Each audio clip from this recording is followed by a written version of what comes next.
The Laveli concludes before news of Nefertari Cobra's death was announced. Both his and Vivi's sudden disappearance prompted Agaram, Chaka, and Pel to search everywhere for them.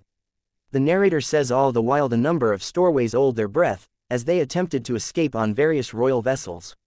Unbeknownst to both of them, Vivi and Wapol had stowed away on a ship leading to the Aegis Kingdom.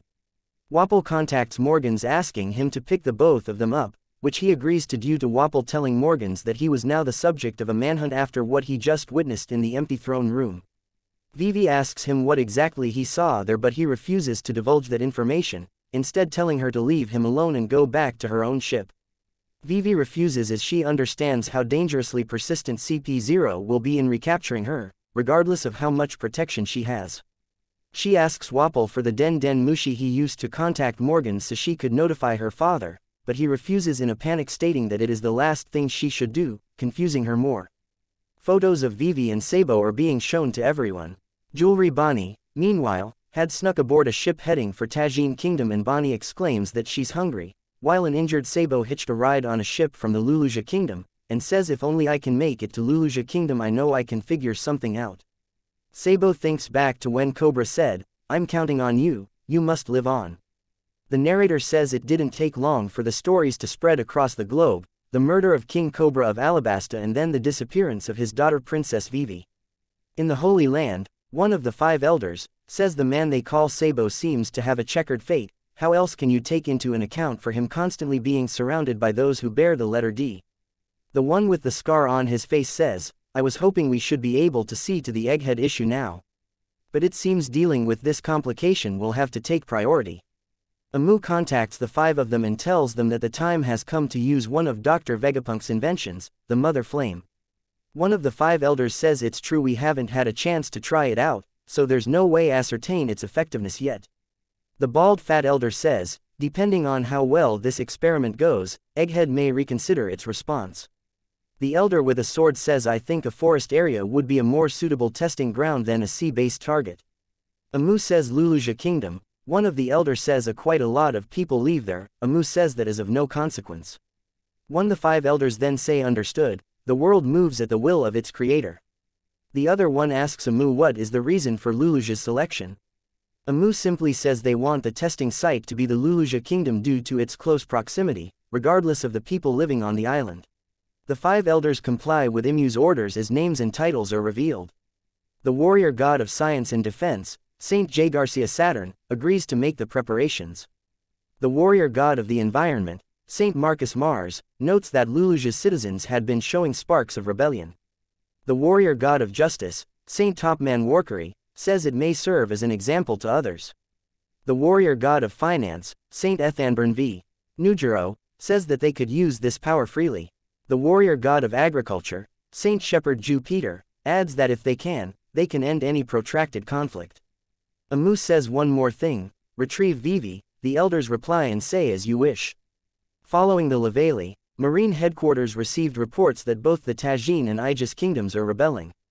Between the disbandment of the 7 warlords of the sea and the uprisings in world government-affiliated countries, the Marines were plenty busy, even though their military power had shifted in a new direction. Sakazuki says deploy the Seraphim. Crocodile was spotted on Empty Bluffs Island. Courtesy of the Seraphim, models includes the versions of Don Quixote Doflamingo, Gecko Moria, and Crocodile.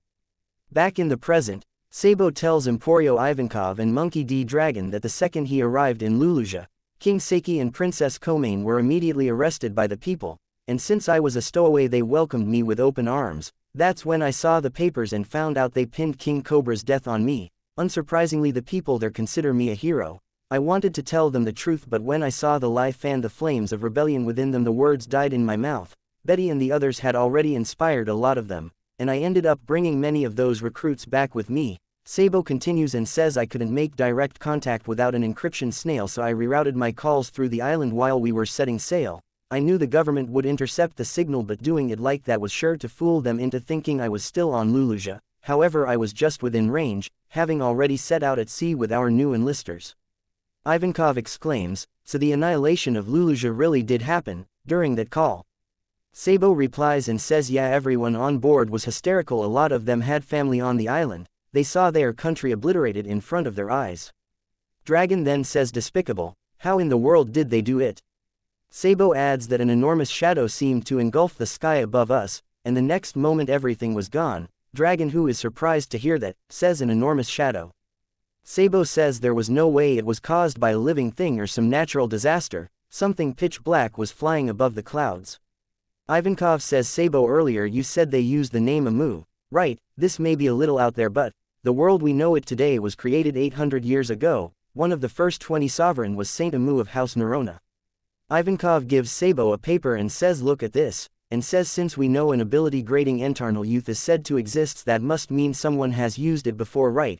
Which mean there is a person out there who doesn't need to worry about death. Sabo says, so you think the one I saw is? Ivankov says it could be coincidence, maybe they just share the same name, but could anyone else but the founder command the 5 elder planets, the highest of the world nobles? The celestial dragons fancy themselves as descendants of gods. After all, one more thing, assuming the object you saw above the clouds was a weapon made by the world government, then the only one capable of creating such a thing would be Vegapunk.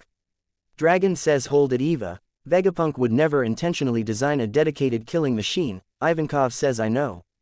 Then Ivankov says, then it was an ancient weapon. Assuming Amu has been living since ancient times, there is a connection. Dragon replies to Ivankov and says, Robin told us that the ancient weapon do in fact exist, but if this person had such a weapon, then why wait till now to use it? Back in Mary Joieuse, the world nobles are complaining about their lost food supply, but at the same time, Saint Don Quixote Mjosgard has been executed for defending Princess Shirahoshi and Fishmen, and the judge was a man named Saint Figurland Garling, a former champion of God Valley and the supreme commander of God's Knights. Of course, the commander of the Holy Knights is related to Shanks. The 5 elders name drop was insane, and I was not expecting a celestial dragon to be executed like that. They Holy Knights hold a lot of power, it seems. With how the Gorosei refer to Amu as the creator, I'm in the camp that they are Imu's satellites. However, as Vegapunk's inventions are always flawed, this would mean that Imus are perfect, thus why they're not merely satellites but rather planets or stars. And as for there being less Gorosei than Vegapunk's satellites, could be the imperfection in Vegapunk's version. Also, I wanted to say that Imu's identity was Princess Kaguya, as she is the deity of the moon in Japanese folklore and was confirmed to be canon in an SBS about Pandaman. However, now we have the name Neroma. I'm now kinda wanting to say that Imu's devil fruit is the mythical zone Hito Hito no Mi, model Kaguya. However, Oda threw me a curved ball with Garling Figurland's design of having the crescent moon hair. I'm now not so sure, but we don't even know if he has a devil fruit yet or not, so Amu might still possess the Kaguya mythical zone. Losing Don Quixote Mjosgard is certainly a great loss. Sad face, this legend will be gone but never forgotten, a true diamond among rotten apples. Glad we get to see S Crocodile. If it's a girl, then that secret will be finals revealed. Great that Moria is getting some love. On top of all that, we learn the names of the other Gorosei. What a chapter. The thing I love about One Piece is when it comes to detail in explaining issues and conflicts, it's defo up there in peak writing. Oda forever is gonna cook. Well, I told you my thoughts, now tell me, what are your thoughts about this chapter? Leave your answers in the comments section below. And I would really appreciate it if you press that subscribe button.